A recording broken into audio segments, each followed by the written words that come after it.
Hello viewers, thanks for joining us today on the program Eat Life's Principle. My name is Museo Bolanle Ojo. And my name is Imioluwa Perishola. And today we're discussing something very interesting, sexual violence and the causes of sexual violence. Sexual violence has become the most common type of violence in the 21st century. Wow, that's and right. the funny thing is it affects the soul, it affects the physical health, and also affects the mental health. Yeah, but I think minus that, what are the sexually transmitted diseases? Yeah, you know, it's so sleep disorder. In fact, it's called soul traumatization. Yeah. So we want to talk about the causes of sexual violence. What are the things that lead to sexual violence? First, it's poverty. Poverty. Poverty. First, is it poverty? I call it poverty. First is poverty. You know, there's a certain thing that poverty does to the mindset of a person. When you don't have the resources that you need to do something, it drives you to do things, funny things that you might not even want to do. That's why, today we have the prostitutes, the so-called ashawos. That's what I call the involvement in sex work, you know. They call them sex workers. You know, so I think call girls. Escorts, hookahs and the like. I believe some people found themselves in that line, not that they really wanted to, but because of circumstances beyond their control. Not that I'm advising you guys or I'm ailing you guys to be in that line, but it's wrong actually. I wouldn't advise you to go in that line because you're in that line. You are exposed to different violence, you know, sexual violence, rape, coerced rape, gang rape, rape involving 2 or 3, more than 2 people. etc. Yeah. So I think that's wrong. That's wrong. Involvement in sex work, that could expose you to sexual violence. Another thing is when you have multiple sexual partners. You know, a big factor surrounding a lot of relationships that we have today is trust. The trust factor. A lot of people don't trust each other, so they end up having multiple partners. They have objectives. I think you guys you call it plan A, plan B, plan C, exactly. like Maga 1, Maga 2. I mean, Maga not me, 3. but some other people. I think that's what some ladies call Some it. people, Maga 1, Maga 2, Maga 3, Sugar daddy 1, Sugar daddy 2. Yeah.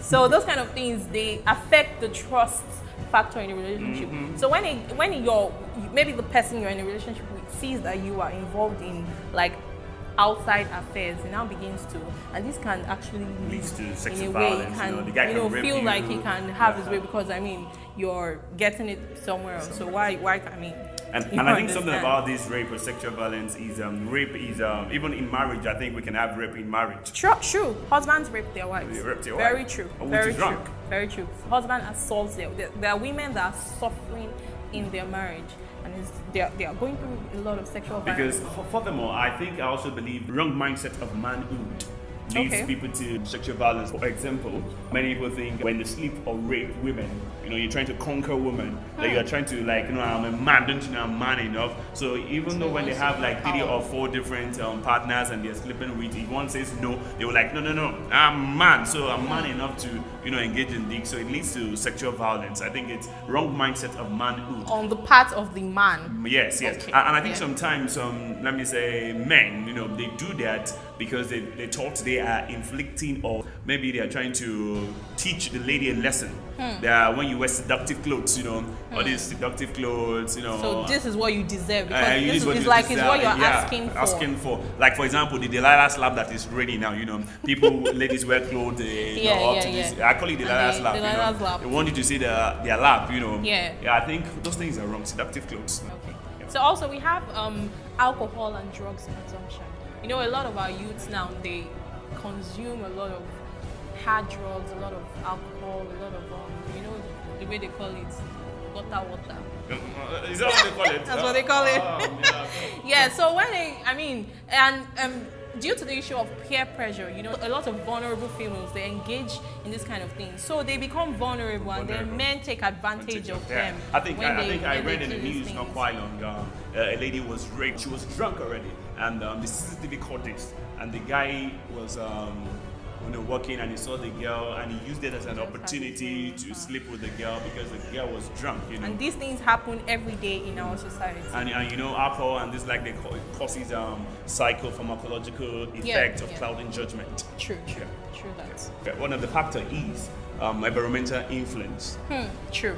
They say better the feather flock together. But environmental influence, your environment, the people you work with, really matters a lot. It can affect your way of life. It can affect the people you're exposed to. It can also lead to sexual violence, because if you're working with the wrong people, that means you are exposing yourself to danger. True, true. Because the kind of people that you work with have direct influence on your life. And I think we all know that bad company corrupts good character. Is it good character? No? Or good manners. We say good manners. Yes. So another thing is unemployment. When you don't have a job, you're looking for what to do. You don't have. I think it also goes in par with poverty that we talked about. So when you don't have a job to do, you're looking for what to do. Some people are not even unemployed, but they are looking for what can bring fast money. Some women, yes. Fast money. Fast money. Quick money. It tells we call G guys today. Yeah. G guys. The G guys. The G guys. No, we don't want to call them the Y guys. We call them the G guys. That's the decoded one. Decoded. The 19. The 19. We call them 19. The 19. Yeah. Yeah. So when you're unemployed, you go into funny jobs that can expose you to scenarios or situations or instances that will put you in line of sexual violence. I mean, these are situations that we have to curb in society, and it begins with us. We have to watch ourselves. What are you doing to ensure that you're not at risk, that you're not putting yourself at risk? Are you moving with the wrong people? Are you moving with wrong friends? I also think low self-esteem too can lead to yeah, sexual very violence, big factor. There's so many ladies or so many guys when you were growing up, they thought maybe your parents have told them you're useless, you're good for nothing, kid, and stuff like that. And that's what will stick. And that's what will stick to their mindset. Yeah. And once somebody comes and tries to influence them into sexual whatsoever, even though they don't want to, but they fall victim because they have this kind of low self-esteem. Sure. And to be frank and sincere, if you really check it very well, most of the sexual violence are not been reported to the police stations or reported to the right people. They just go away with it. So many people, they nobody wants to come out and say, I've been raped. True, because of the way the society will perceive you. Yes, so most of the ladies or guys, they keep it to themselves, and it goes for years, and this affects their mindset. It affects the way of thinking. It affects the way they relate to people. And for example, some people, if you want to touch them, they'll be like, no. It's not big. It's because of the trauma. Yeah, they've been scarred. They've been scarred. So Yoruba will say apa. They'll say mat. Which one? I don't know. I think I'm not good. Well, he's not good with his Yoruba. I'm not good. How would they say it in Calabar? He's telling to God. How would they say in Calabar? They say the girl is already scarred. The girl has been scarred. That's been scarred. The girl has been marked. They got it marked. Please, that's not what we're discussing. Yeah. So I think from the points we've made today, I think you can improve and try to find your path in life. Watch yourself and watch the people around you. Just try to make say no to sexual violence. Say no to it and flee. No to sexual violence. Is this the new Wakanda style? Wakanda. No to sexual violence. All right, guys. Thanks for kicking it out with us. Thanks for watching. See you some other time. Be blessed. Yeah.